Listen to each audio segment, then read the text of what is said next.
What is the most embarrassing non-porn item someone could find on your computer? A 1-minute WAV file of me singing Unchained Melody on our family PC's desktop when I was 8. I have notes of something I should have said in an argument for me to win it.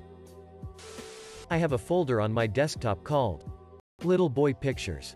It's all stuff related to a project I did on the atomic bombing of Hiroshima, I swear. Did freak out my entire class when I ran my laptop off the projector. My Penguins of Madagascar fanfiction. McAfee antivirus. My Neopets account information and 700 screenshots from Neopets. A game of The Sims in which I made all of my friends and micromanaged their lives like a little puppet show. I know I'm not the only one. But still. Having to explain why I have very purposefully made certain people hook up would not reflect well on me. I suspect. Especially given that their longtime partner didn't make the "let's include you in the game" cut. My Word doc titled Passwords with all my passwords. Google search for 13+4. All the stupid crap I bought from Amazon over the last 6 months. Edit. Wow. Didn't expect this. Thanks for all the love and awards. I'd write more. But I'm gotta get back to the big A. I'm shopping for salt shakers. It's my phone but my notes app. Video games I bought for over $30 that I didn't even spend 5 minutes actually playing. My calculator history. Search history of words I should know the definition of but don't. How do you spell soil? Soil. Soul. Word for fancy mud. I have a folder of reaction images that are just Ben Affleck looking sad. At least 5 downloads of the same syllabus. Per class. Per semester. 1 embarrassing snapshot of SpongeBob at the Christmas party. Club Penguin fanfiction from 2009. Fanfiction. I write stories on and off and have tons of character sheets saved in my notes. I know it's really tame but I'm super self-conscious of my writing LMAO. There are 3 songs I wrote as a teenager. At the time, I thought they were awesome. I recently listened to them again. Not so much. It turns out that lo-fi generic techno with pre-made loops and random sounds scattered throughout isn't very good. My dream journal. My resume. My collection of weird photos I have of myself. Edit. Holy macaroni, this comment blew up. I wrote a Winnie the Pooh fan fiction called The 100-Acre Hood. It mostly involved Pooh's raging diabetes and his incessant for medical grade. Honey. The bees committed many acts of police brutality. My Word doc containing detailed information concerning every gas purchase I've made since the Clinton administration. My Reddit account. I once searched Lebanese because I was curious how this very American-looking Lebanese girl I was crushing on looked compared to a more traditional Lebanese woman. Flash forward a few weeks and my friends are over. I run upstairs to grab something. Come back down and they thought I had been jerking it to just elderly Lebanese women on Google Images. They then keep scrolling and find a search for I think my best friend might be gay. What's funny is the group wrongly guessed who I thought my best friend was. My art from 2016 to 2018. Bionicle fanfiction. Nothing romantic or NSFW. Just a story about Bionicles going on an adventure. I once requested a streamer to do something in a game and they did it and watched the video of them doing it on YouTube like 17 times. Honestly, my Reddit account has to be up there. 1. Too much karma to be able to wave that off as a normal relationship with the site. Way too much karma. 2. It's linked to my pen name. Which is linked to my romance novels. They're not porn, the smutty smut is separate, but I still don't want my mother reading them. 3. Does anyone want their Reddit account to be public knowledge? How many times I will Google easy unit conversions or effect versus effect. My YouTube history showing how many times I've fallen for a Rick roll. I write myself a bunch of positive messages and motivational snippets all over my sticky notes so when I open my laptop in the morning, they are the first thing I see. The one in the upper left corner is what my brother said when I fell over roller skating as a kid, it hurts now. But it won't hurt forever. Another note is from one of my first patients, who said I was the first doctor who stopped and really listened to her. Some are just nice messages from myself to remind me that I can only try my best on tough days. And I'm more than a rejected paper or unanswered text. The amount of times I've used the Google calculator for stuff I really should have known lol. All the fucking unfinished fanfiction ideas. About 40 software projects I've started and abandoned over the years. A folder called Not Porn that contains a Minecraft server. Thrice weekly Google searches for inline if-else syntax.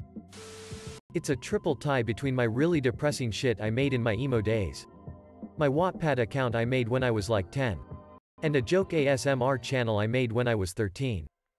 It was purposely bad anime ASMR, but at the top video got over 4K views and made me ashamed of myself and humanity. I have a friend whom I have really weird conversations on Facebook with, just for the sake of fully expressing our mutual weirdness to each other. Often we will use predictive text to say bizarre shit to each other. My ex-girlfriend saw one of these exchanges and thought I was insane. Junior year of high school I went through a tortured writer-poet phase where I had an emo look and wrote terrible poetry that I posted on my Zanga. Here is an album of some pictures I have saved from back then, which were all MySpace Zanga profile pictures, of course. Those are pretty embarrassing on their own. But even more embarrassing than that is the shitty poetry I wrote back then. Here is a screenshot of a folder with some of my poetry from back then to give you an idea of how cringy it was. Edit. I'll throw in some bonus cringe some of the poems themselves. My spreadsheet showing my sex life for the past 26 years. But first they'd have to break my 17-digit password to unlock the file. I keep a file on everyone I have met more than 3 times. This includes every picture in which they appear and every recollection of dialogue between us, along with a short time-stamped summary of every interaction we have had. People would think I'm either a serial killer or a spy if they found this folder. Edit. Here is an example of someone's file. My roommates from 3 years ago. Archived version. I modeled them after Wikipedia pages. Here's another example. Note how I refer to myself in the third person. Edit 2. Here is an example from a non-peer article, detailing a brief crisis that occurred on my rowing team. Here is the second page, which shows how I use direct quotes to solve mysteries in my life. A receipt for WinRAR. I found my BF Star Wars game fan FIC stories online through his alias name in a writers group.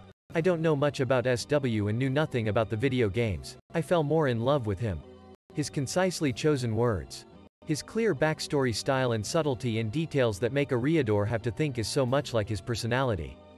I eventually confessed my sleuthing and being a fan of his because I hoped he had more stashed in his computer, because I've found the best writers are the most self-conscious and would leave things in edit mode forever, never finding it good enough to share when it's usually great 3 edits back. I now have an entire file labeled in a boring sounding way with a password protection, but it's nothing but SW and blog entries by guys. No one would know, so they'd definitely think I secretly loved SW or gaming but was ashamed to make it known, hahaha.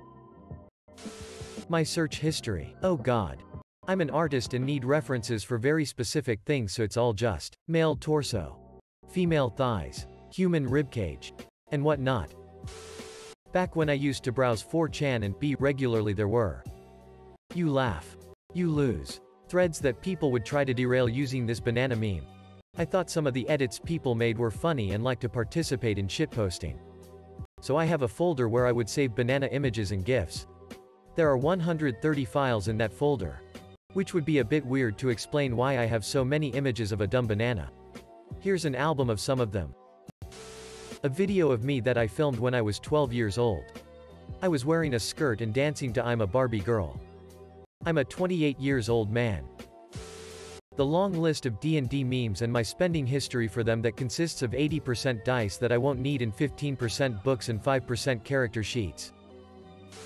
A text list of movies I've seen that I've been keeping for about 15 years now. Currently at 1,615. Internet Explorer. Windows Media Player. College transcripts. I enjoy writing terrible fiction that I will never show to anyone. There is so much. Today, for example, I had to Google how to eat a fig. I'm a writer. My search history makes me look like a possible serial killer. I usually When anyone says stuff about the government spying on us. I'm like, I feel for the poor schmucks who get the job of watching me. They either died of boredom or are sure I'll be the next big threat and are waiting to catch me. So they get the pat on the back. Downloaded Vogan poetry. I keep a folder on my computer that basically functions like a fiction writing version of my diary. I find it comforting to work through possible imaginary scenarios with people that I think about a lot, especially if I'm stressed about something. Which means sometimes I'm basically writing fan fiction about my own life. I've also got some files that are just retellings of things that have actually happened in narrative form, which I keep for posterity's sake. Stupid things I make in the art program I use.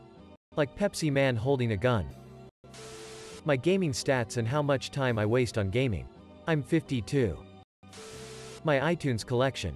I've replaced my music streaming with Spotify but still have all the awful stuff I listened to a decade ago on iTunes.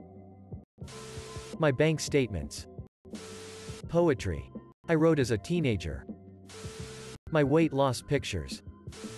A file named, basically Homestuck fanfiction, with some truly godawful writing that I did for school.